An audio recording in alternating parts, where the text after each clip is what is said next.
It's not that I don't like it, it's just that I'm not sure that window's big enough.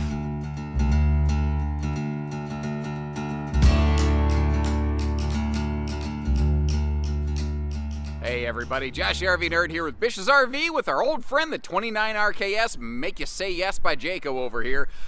This one recently lost some weight, went on a diet, and it has undergone a major facelift and a bit of a tummy tuck. Let's take a look at her in our floor plan in a flash to see what I'm talking about. So, a whole new exterior on these, and one of the things that I really like is they adopted that radius front nose.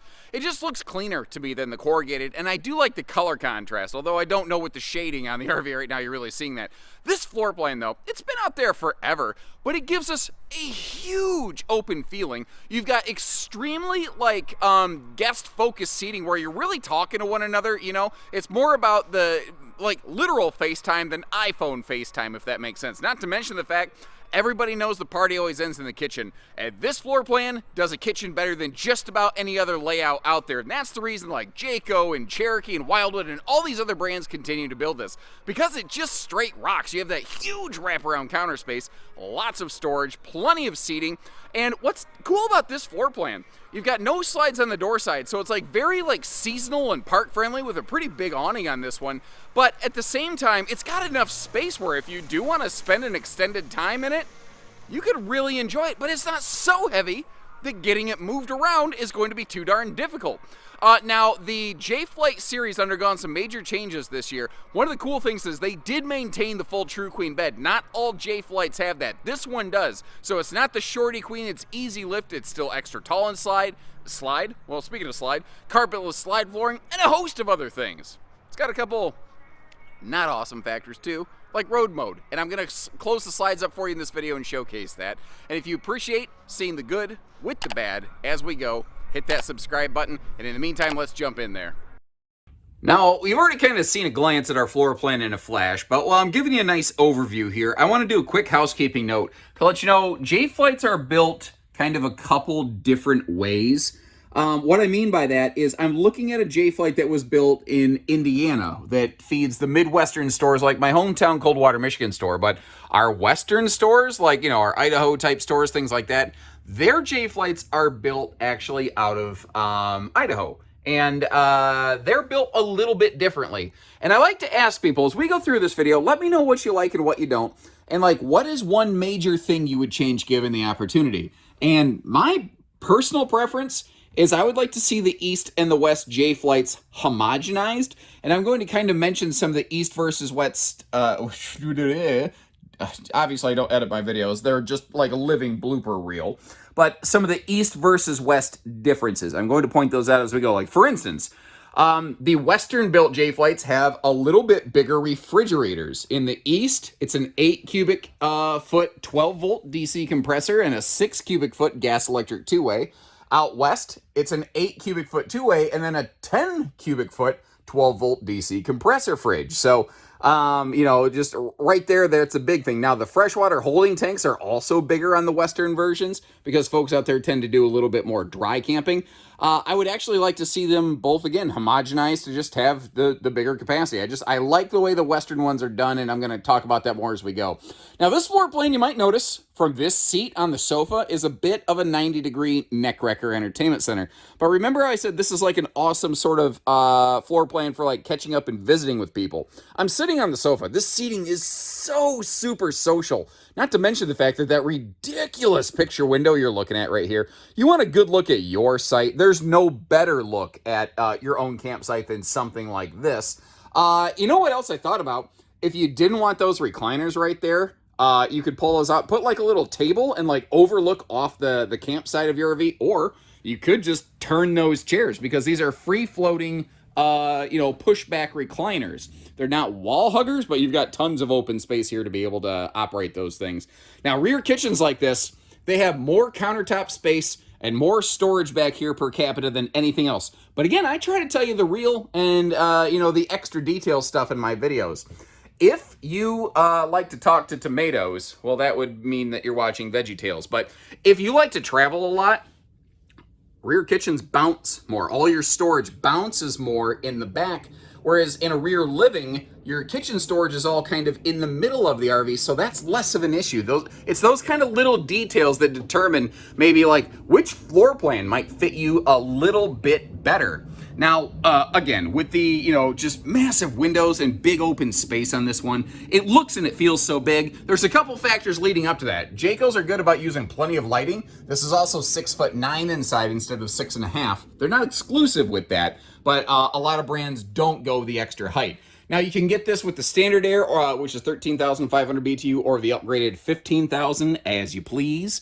Down here, let's actually start cracking open a lot of the storage space. Where do I want to begin? Let's actually go past the 16-inch Easy Bake Oven. And, yeah, let's take a look back here. Now, notice, too, this being a stick-built trailer, they have more opportunities to put outlets where they're easier for appliances to reach. They don't necessarily have to, like, run them under the overhead cabinets like a lot of laminated wall RVs. That's actually one of the benefits of a stick-built trailer that a lot of people don't necessarily appreciate. Now, in this class, there's a lot of brands built with stapled, style cabinet fasteners, and there's nothing necessarily wrong with that. It's the base way to do things. It works okay enough, But this is what's called lumbercore cabinetry, which is, for a lot of people, better enough. Where it does still have a little bit of a compressed board layering on the front and back, but it is actually a wood core with screws into wood. Still has that sticker wrap. Like I said, it's just a little bit better. And I apologize, I can't remember the viewer's name who came up with the phrase better enough, but I love it. I love that phrase right there. I also really appreciate that where they do overhead cabinet doors, J-Flight still included like the struts to get up in there. You got the ZZ Top strut going on with this thing. Got the handy little clutter cutting shoe garage for your flip-flop storage right down below the entertainment center as well. Now, again, these chairs totally free floating, and it's completely carpetless through the entire RV, except for a little carpet square where I, scrub my feet when I walk in these things. So, if you want to get those chairs out of there, you want to put something else in its place, you could absolutely do anything like that. One other little detail here. Our air vents in these. It's all centralized air, of course, but they're both vented and louvered. What that means is that you can both turn and close those things. Kind of like my wife, when I see her turn her head, I start to close my mouth. Just kidding, I never shut up. Now, working our way up front here, this is a floor plan that's been around for a long, long time. Not just within the industry, but like this one specifically within Jayco's lineup. The 29 rear kitchen's been around here a long time. It's had a dual entry bathroom for as long as I think I've ever been doing these videos, basically. If you'd prefer the single entry bathroom with the, square shower, rectangle shower, instead of the radius shower that we're looking at right here, take a look at the Salem Wildwood version of this, and I think you're going to like what you see. Now, one of the things that I enjoy is the fact that there's excellent room around that toilet. That is an extremely fluffy, friendly experience right there. But again, this is a dual entry, and the other door gives us much, much better looks at the fact that you've got like a 6'9" floor-to-ceiling linen cabinet over here, and a lot of brands that offer like a walk-around radius shower bathroom like this. They have very little to nearly no storage in them, although Cherokee does a very good job of providing good storage. Now, that taller ceiling I just mentioned, 6'9", means excellent headroom up in the shower. Elbow room with radius showers can be limiting for some people, though. And this is another one of those East versus West differences, and I ain't talking about Biggie and Tupac rap battles. That's just a mirror on the wall. It is not a medicine cabinet for us all. There is no lipitorage storage in that there.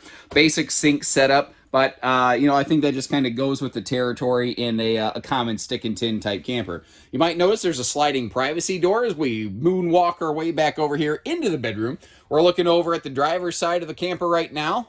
So, like, if you walk in the door, walk in the bedroom, look left, this is where we're at. TV hookups, prep for solar as well. And you can get a variety of different factory solar solutions, well, from the factory. Now, like I said, a lot of J-Flights have gone through a lot of updates this past year. One of the cool things on this one, you see there's plenty of room to walk around the bed, and it's a true queen. This is not bed goblin approved, so the little guy that lives under camper beds that wants to rip your toes off, he doesn't approve of this kind of bedroom because it kind of basically puts him out of work. You might realize, though, they don't have an enclosed cabinet above the bed anymore. Like I said, this one went on a diet, and sometimes little things like that, they were kind of sacrificed along the way. What was not sacrificed, thankfully, is that storage that they do have, that easy lift storage under the bed, totally separated from, inside to outside. And you might notice you've got a dresser tower on the passenger, the camp side, and then hanging tower over here on the driver's side. How do you feel about that? Then again, I suppose you could always convert them both into dresser, both into hanging. I don't know, whatever works for you.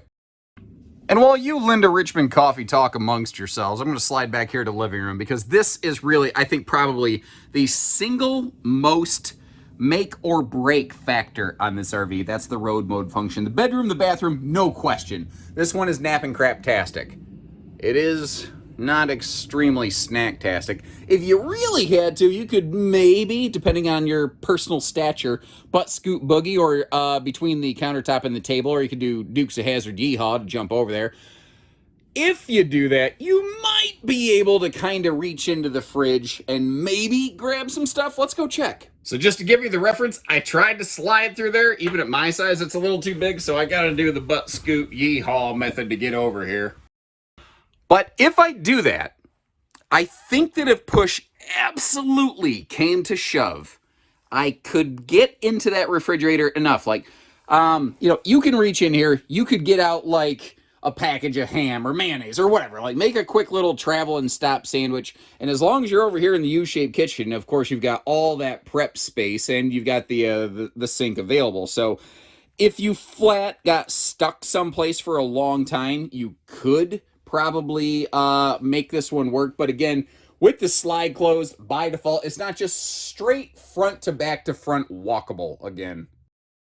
All right, so for towability factors, here's another look at the weights and measures. And this is one of those that, what vehicle you chose to pair up with this thing, it very well, may vary. Because if you look at this, it's 8,150 pounds maximum weight. Now, the empty weight's obviously less than that. And another thing, remember how I said this RV went on a diet? This RV has gained some very much needed cargo capacity that, frankly, it just flat lacked last year. It was a little bit of a lightweight when it came to carrying capacity. The thing here is, like, you read that 8,150 pounds. That sounds very, tow package, late model, half-ton pickup towable. So is it going to work for those vehicles? It kind of depends on where you're going to take it. Windy areas, more advanced terrain, hills and mountains, you may not enjoy the experience. Flatland, southern Michigan, where we don't get any of that stuff, all day long. You tow it all day long with a half-ton. So towability, it depends as much on, terrain and experience as it does vehicles. And notice how I really kind of stressed this one maxes out at 8,150 pounds. I list that in my chart as the maximum weight. That is the technical term for that is the gross vehicle weight rating, the GVWR. That is the number you should be looking at when you're trying to determine, if a trailer is within your vehicle's towing capacities. A lot of people just look at the dry weight, and I used to do that until I learned more about towing and discovered that's kind of a dangerous way of looking at things, because you don't realize how quickly you can add cargo, max out an RV, and put yourselves, your family, and other motorists in unsafe situations. Now, one of the things that is going to help you stay in a safe situation are these Goodyear Endurance radials that you see right here under that just ginormous picture window that, once again, I'm just not sure it's big enough. That is actually larger than most of the windows on the back of rear living fifth wheels in today's day and age. That is one of the bigger windows that you'll really find in the RV industry today, I think.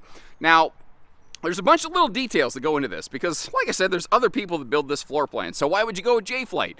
Well, you saw that enclosed belly. Not everybody offers an enclosed belly or a fully enclosed belly. Some are enclosed tanks only.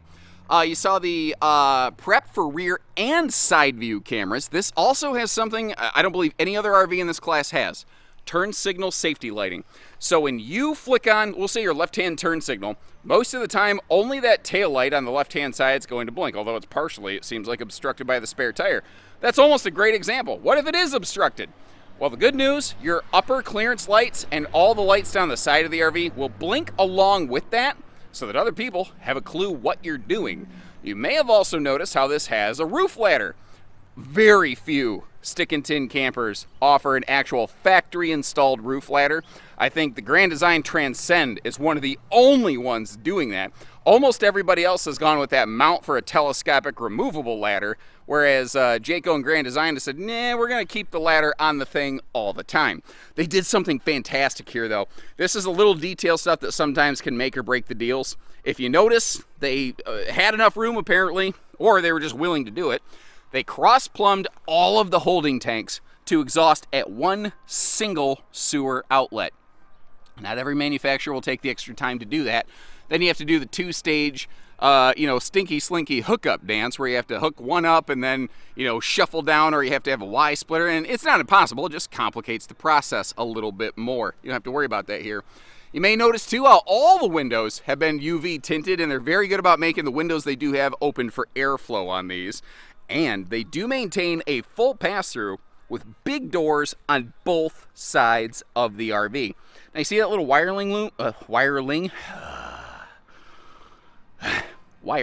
loom at the top? That's because that has a little bit of inverter prep, so you can power a small handful of specific outlets to be live powered by the battery, should you choose to add an inverter to this thing. Very handy for boondock dry campers or long travelers who sometimes need to make that Cracker Barrel Walmart parking lot stayover stop or something like that.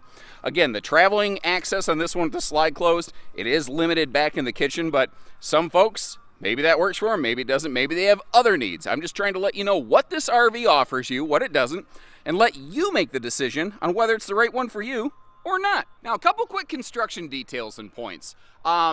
Stick and tin trailers, by and large, are built very similarly. If you look at almost any stick and tin builder and how they put their RVs together, there's a very heavy overlap in the Venn diagram, basically. Jayco does do a couple things a little bit differently. Now, to give you a general idea, from the floor up, you've got a 5/8 tongue groove plywood floor. Some brands use OSB, a lot of brands use plywood. They have 12-inch on center on average floor joists, 16 on center on average wall studs, 16-inch on center average roof studs. That's all pretty normal in this class. Where they take it up a notch like Emerald Lagasse is they also build these with plywood roof decking instead of OSB. It adds a little bit more money, but God forbid you have any kind of leak or anything like that. Plywood will swell when it gets wet. It will also shrink back down to roughly its original shape and size once it dries out, assuming you don't leave it there so long that it just turns into mush, Once wood turns into applesauce, it's applesauce. But the thing with OSB is as soon as it gets wet, it's compromised. As soon as the water sinks in and eats away at that glue, she done, son. And this thing right here just gives you more time, more opportunity to be able to apply a fix if need be. So, I will leave you some links like I always do in the video description. Again, I mentioned the Cherokee, the Wildwood, the other people that make the versions of this floor plan, basically. And I would love it if you took a look at those and let me know what you think about them. Now, if you're asking the question, what about fiberglass? You can option fiberglass onto any J-Flight with a slide out. Currently, the no-slide J-Flights do not have a fiberglass option. Where it is in time, that will change. But for now, that's the case. You could also look at the Cherokee Black Label, or I'll leave you some links maybe to like the White Hawk and Freedom Express rear kitchens. And if I forget, drop me a note, goes, hey nerd, you forgot the other links, and remind me which ones I need to leave you, because I make a ton of videos and sometimes by the time I edit these, I forget. Apologies, I am but human and I have lost a lot of hair. Has nothing to do with anything, that's just a fact, Jack. When you're ready, we're ready. Take care, stay safe, have fun, and happy camping, everyone.